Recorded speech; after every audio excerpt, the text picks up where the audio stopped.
Hello there, everybody. I'm WaitWhat, and I'm back with Jisei, which happens to be a visual novel, a murder mystery visual novel, and it was made in 2010 by Sake Visual. I've had this game for a while, and I think it's time to give it a shot. Let's go. Whoever said that your life flashes before your eyes when you die should be shot. Then maybe he'd see what it's really like. When you die, there are only two things. The first is the sudden and terrifying realization that you are dying. The second thing is the final wish. As a person dies, there's always one last thing they wish they could do before they pass on. Sometimes it's as simple as wanting to say goodbye to a loved one. But usually, it's a wish full of pain and regret. It's a wish for a life lived better, an angry word taken back, or a promise kept. A wish that will never be granted. Yeah, death sucks. Every single time. But I've experienced so many. I'm kinda numb to the whole thing by now. That's not to say I'm comfortable with it. I'm just used to it. After all, experiencing death is the story of my life.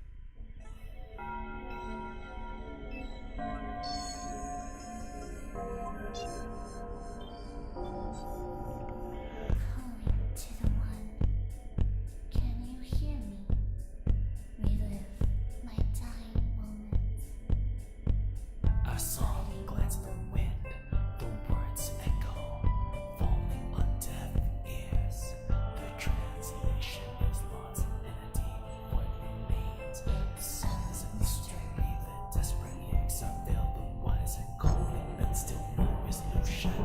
My voices call out to you. No one who unveils the truth. No one who senses our plight. Words are unrest within sight.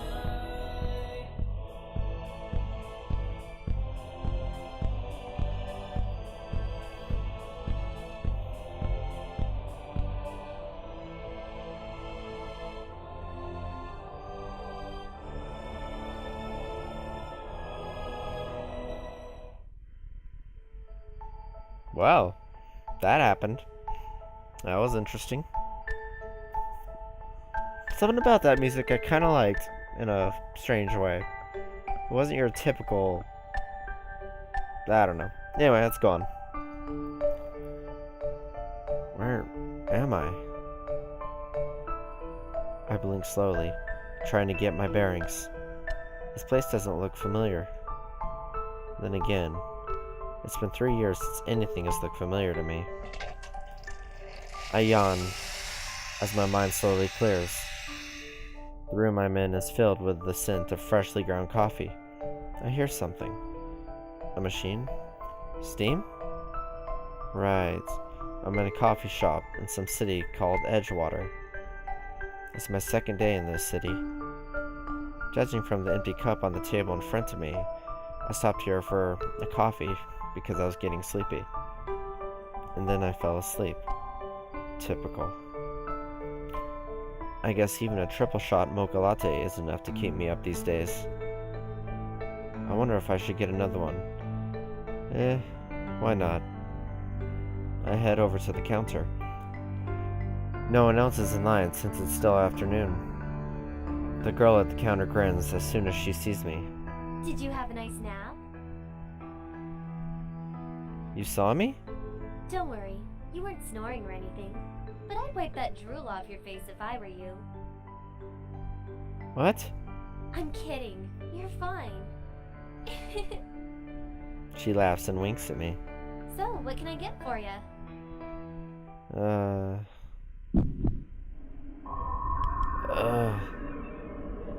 Whoa, are you okay? Yeah. You like you want to hurl. Why am I feeling this now? There shouldn't be any reason. Hey, if you're not feeling well, the bathrooms are down that hallway. Yeah, thanks. I grab the counter for support and stumble off in the direction she's pointing. My head is hurting even more now. If I'm feeling this sick, it can only mean one thing. Someone has died. As I walk down the hallway, I see the door to the women's bathroom is wide open. You're kidding. I wish this were a joke, but the incessant throbbing in my head tells me otherwise. Lying on the tile floor of the women's bathroom is the corpse of a woman. I enter the restroom, gagging at the smell of the restroom's flowery perfume and disinfectant. Well.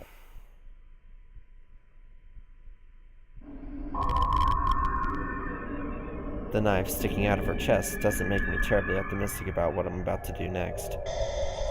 I hope she died quickly. Otherwise, this is going to wind up being very unpleasant. I glance around quickly to make sure no one is looking before I reach forward and touch her arm. I brace myself for the sudden pain in my chest, but it never comes. I can't breathe. I try to open my mouth, but it refuses to open. Something's on my face. I want to tear it away, but someone is holding me down. I'm going to die. I'm going to die. I only wish that. As I open my eyes, I instinctively gasp for air. I know I wasn't actually suffocating, but it's still a reflex. My brain always remembers the pain of every death I experience, even though none of them are mine. I'm suddenly aware of someone staring at me from the hallway. What did you do? A woman is standing behind me, standing in horror at the dead body lying on the restroom floor. I didn't. Wait! I sigh and hang my head. This isn't going to end well. Then again, it never does. Hey, kid, move away from the body. A man strides briskly down the hallway towards me. His voice and demeanor are sharp, fluid, and commanding. Even without the uniform, it's obvious he's some sort of man of the law. Considering what he's wearing, I'd guess police officer. Sorry, officer, I promise I didn't move anything. He looks surprised. Officer? Oh, you're not? Sorry. My dad was a police officer, and you look kinda like him. I mean, you carry yourself the same way. Your dad was an officer? Which precinct? He sounds skeptical. I guess I can't blame him. I don't remember. It was a while back, when we still lived in Los Angeles. He raises a knowing eyebrow, as if he's just caught me in a lie, but he doesn't comment on it. I see. Well, why don't you come with me? Sure. I follow the officer back into the main area of the shop. The woman who first saw me is standing by at one of the tables looking shaken. The only other people in the shop are the girl who works here and a guy who looks like he's in college. Excuse me, everyone. I'd like your attention for a moment. I'm Detective Mikolaj Gursky. The detective pauses for a moment. It looks like he's trying to choose his words carefully. Unfortunately, a dead body has just been discovered on this premises. What? But how? I mean, who? Unfortunately, I don't know anything about the situation yet. Because of this, I'm going to have to ask you all to stay here until the police come. Until they come? You mean the police aren't here yet? What about you?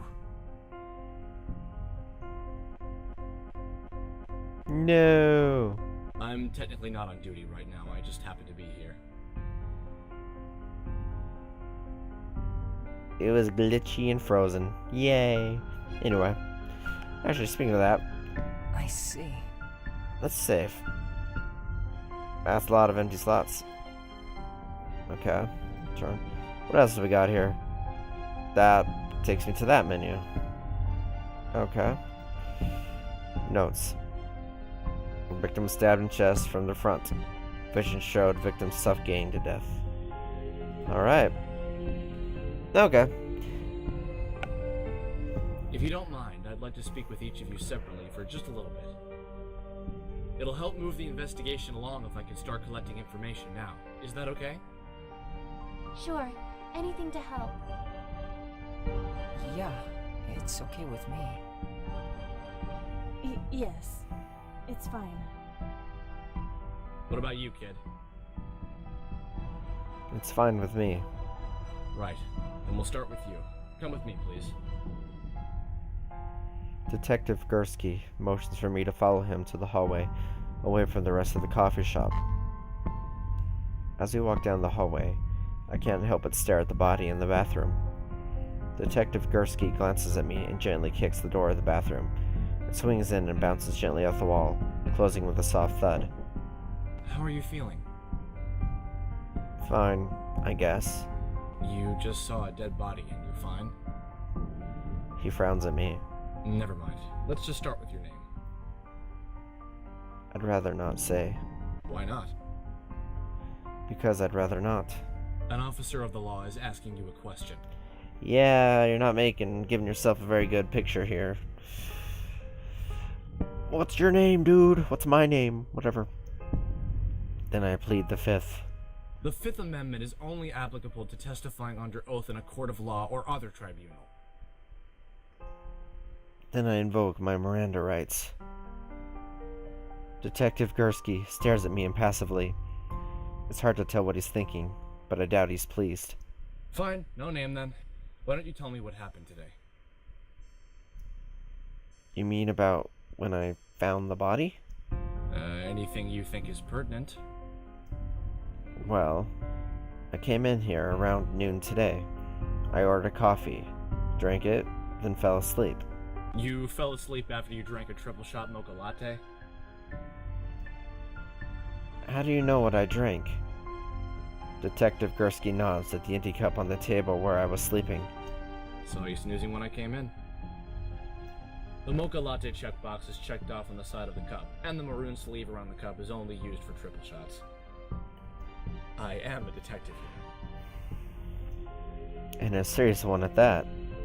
He's even reading my drinks when he's off duty? Well, I woke up about 10 minutes ago, I guess. Maybe less. Gursky glances at the clock on the wall. So, around 2:40, you'd say? I guess so. I was just about to get another drink when I suddenly started to feel sick. Ah, yes, I did see you looking a little ill when you were at the counter. The girl at the counter told me I should go to the bathroom, and when I went, I saw the body lying there. What were you doing in the women's bathroom?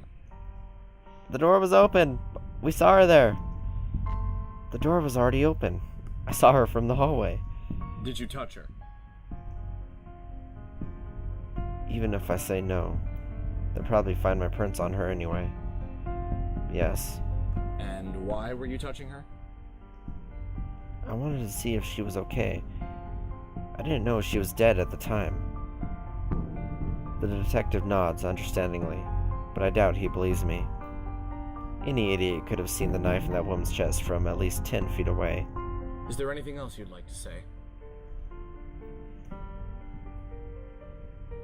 There's something weird about all of this, but maybe I should keep it to myself for now. Well, first choice. This is one of those games where I'm going to be going back to these a lot. Probably. Because I like experiencing everything. So, not really.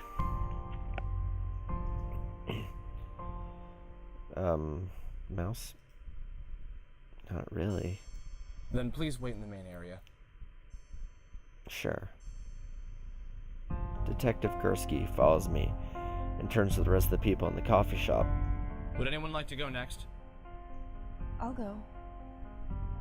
The woman raises her hand timidly, and Detective Gursky nods at her. Then follow me. I sink down into one of the chairs and close my eyes. This doesn't make any sense. The woman in the restroom has a knife in her chest, no doubt. But in my vision, she was being suffocated. Then again, my vision did cut off before it finished. That woman interrupted me. I wish I could read the body again, but I'm sure to get caught if I even try to get close to the body. Somehow, it doesn't really seem worth the risk. I guess I'll just have to approach this from a different angle. Oh god. Examine the room. The cafe is small and clean, with a series of paintings on the walls and a display stand featuring expensive bags of coffee. To the side, there's a hallway that leads to the bathrooms. There's also a kitchen in the back, but I can't see it from here.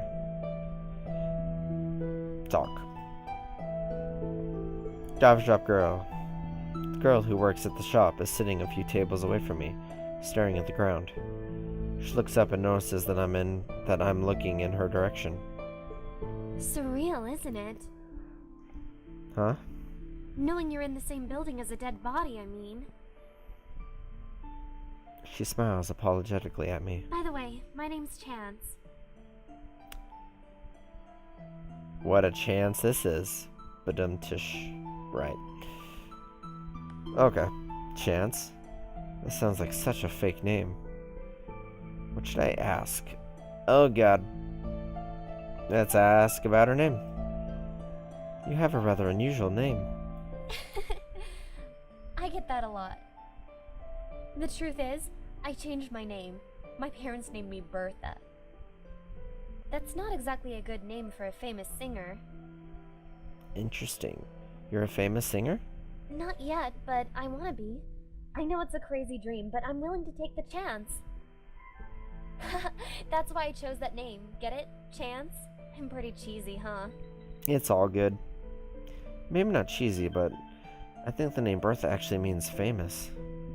So really, you had a good name in the first place. Really? I didn't know that. You're pretty smart. Not particularly. I just like to pay attention to names and what they mean. That's cool. I know someone just like you. I seriously doubt that. Do you know anything about the woman who died? Nothing comes to mind. I saw her go to the bathroom earlier, but I wasn't paying attention.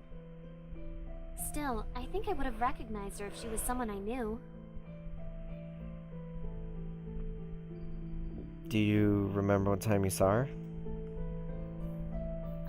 Maybe around 2 o'clock? I'm not sure. What makes you think it was 2? Well, my shift starts around then, and she came in a little bit after I did. She looked like a secretary, so I thought it was weird that she'd come during working hours. I see. Do you think the killer is still around? I sure hope not. Chance shivers. I don't know why he'd stick around anyway. Doesn't a murderer usually run after he kills someone?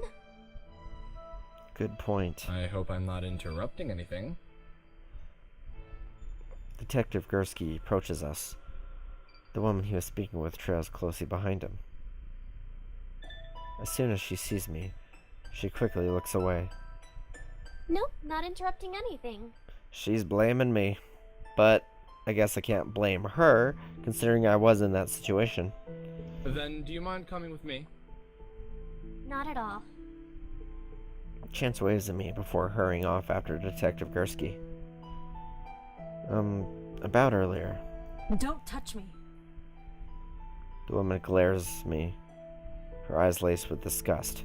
I saw what you did. I didn't do anything. I found her like that. The woman frowns at me. Just don't speak to me. She sits down and folds her arms, glaring at me from across the room. I guess I should leave her alone. Across the room, the college boy is typing away on his laptop. He pauses to glance at a pile of notes on the table next to him. He's still doing homework at a time like this. He looks up, and we briefly make eye contact. Is something wrong? Well, other than your voice sounds familiar to me, but I don't know if that's just coincidence or not. But anyway, not really. You just look really calm, all things considered. He glances to the side nervously. Actually, I'm pretty freaked out. But it hasn't really set in, you know? Part of me is hoping this is all just a hidden camera show or something. I don't know the name, but you sound a lot like that one voice actor that's always in these Japan to English America games, like the Persona series. Don't know his name, but sound like that guy. Whatever. It would be a lot nicer if that were the case. I'm sorry. You're the one who found the body, right? And Guy from Tales of the Abyss. Yes. Ryoji. Right? It's Ryoji, isn't it?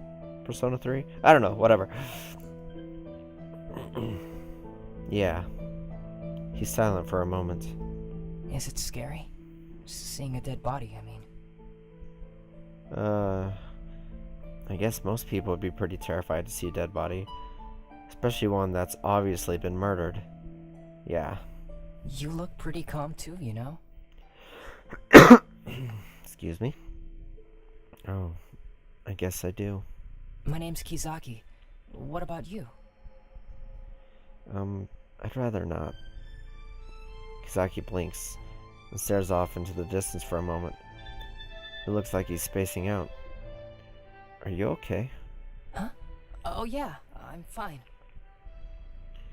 He laughs nervously before smiling warmly at me. It's okay if you don't want to say your name. What should I ask? So, what are you doing here anyway? Studying. He nods at the pile of paper scattered across the table. I have an exam soon and I come here a lot since it's a quiet place with no distractions. He sighs. So much for that. If he has an exam, then he probably is in college after all. Are you in college? Yeah, but I'm only a part-time student. Even community college is expensive. Tell me about it, dude. I don't blame you. I finally just graduated a week ago. After 5.5 years, I'm done. Woo! It's kind of sad, actually. Schooling all your life, and then when you're done, you're done. Anyway. I have to keep a part-time job just to stay afloat. What do you do? It's kind of hard to explain. I guess you could say I'm a sort of errand boy? I do odd jobs, fetch things, occasionally make tea for my boss, stuff like that. I see. Can you remember anything about the woman who died? I'm afraid I was pretty caught up in my work. I didn't really notice much about anyone else. Nothing at all? Well, I think she may have been looking for someone. When she came in, she looked around a bit like she was expecting to see someone. I remember wondering if she was looking for you, and you just didn't notice her because you were asleep. Wow. Is there anyone in the coffee shop who didn't watch me sleep? Do you think the killer is still here? Kizaki suddenly turns pale. Killer? I thought she died from a heart attack or something. Oh no, this is even worse. He looks like he's about to start crying. Whoa. What if the murderer is still here? What if we're all going to be picked off one by one until there's no one left? Somehow I doubt that, at least if this was a realistic setting. Because I think there's enough people here to... Then again, I don't know. Maybe I shouldn't be talking, because can't say I'm an expert on these situations. But we do have a cop here. So, meh. I really don't think that's the case. Besides, it's not as if we're trapped on a remote island or anything. I point at Kizaki's laptop. You're even connected to the internet. Oh yeah. He suddenly looks a lot more relieved. I guess I overreacted. No kidding. But it's still really creepy to think that someone was killed here. I hope that detective figures it out soon. Please, officer, detective, whatever. Your turn, kid. Kizaki looks up, surprised. Oh, right. He quickly shuffles a few of his notes around into a neat pile before he stands up. Out of the corner of my eye, I see the woman from earlier is still glaring at me. Hey, I thought I told you not to speak to me. listen. I don't know what you thought you saw, but that one was already dead when I found her. Don't take me for a fool. I want to be reasonable with her, but she's being so difficult. I really want to say you are a fool, but no. If you just thought about it, you wouldn't think that. If I actually had killed that woman, don't you think I'd have tried to stop you, or at least run away? Instead, I waited around and even spoke with that detective. She doesn't respond. Really? You're going to discount me just like that? Fine, I'll bite. What's your side of the story? I already told you. I found her like that. That's nice. Now don't talk to me. Don't like you. You don't believe me. Sure don't. If you can actually show me proof, then maybe I'll listen to you. Interrogating him yourself, Miss Bergstrom? Detective Gursky approaches us with a hint of a smile on his lips. It's hard to tell if he's actually amused or just hiding his annoyance. He wanted to talk to me. If you don't mind, I'd like to speak with him. Sure, do as you please. She shrugs and walks away. I follow Detective Gursky off to the side. Are you sure talking with your main accuser was really a good idea? What? You do realize that she's convinced you're the murderer, right? Acting like that only makes you look more suspicious. Yeah, well... And I have to be honest, a lot of the evidence points towards you already. You were the first at the scene, and you even admitted to touching the body. There's not much that votes for your innocence. But all the evidence you have is only circumstantial. I can hold you for 48 hours before charging you with a crime. That's enough time to find more evidence. Sometimes I hate the law. I know, but I didn't do it. If you really want me to believe you, you're going to have to be a lot more cooperative. Obviously, you're interested in clearing your name, whatever it may be. It works better if you work with me, not against me. You want my help? He frowns. Not particularly, but I don't have many options right now. I could tell you to sit this out and let the professionals handle this, but then you just go behind my back. I'd rather have you where I can keep an eye on you. So I'll let you talk around, but you have to tell me everything you learn. And for the record, this isn't a free pass to conduct your own investigation. I'm only saying you can talk with the others. Got it? Got it. Well, looks like I have a little bit of slack for now.